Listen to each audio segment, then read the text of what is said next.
Welcome back to 413 Vlog. We got a special show for you today. A little different episode.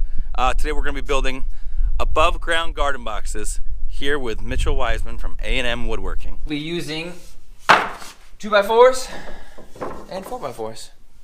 And that's it. Don't overcomplicate it. It really is quite simple if you're making one garden box. It's one 4x4 cut into the same length, and then two 2x4s cut into the same length. You're just making a square.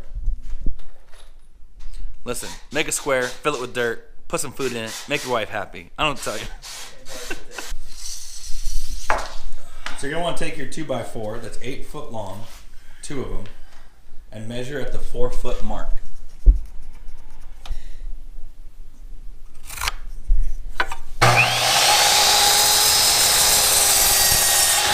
So what you want to do is get your base started now that you have 4 4-foot cuts.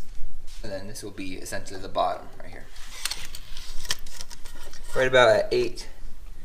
So you're at 8 inches to the base of it, just about. So you're going to want to cut it about 14 inches.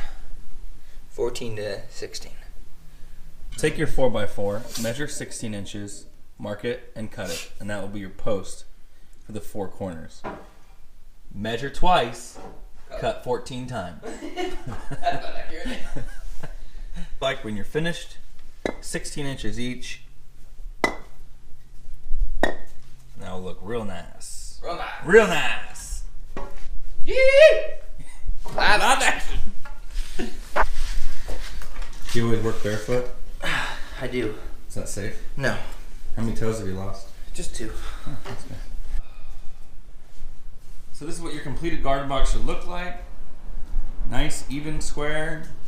These posts will go into the ground, leaving your garden box up here exposed. Very simple, folks.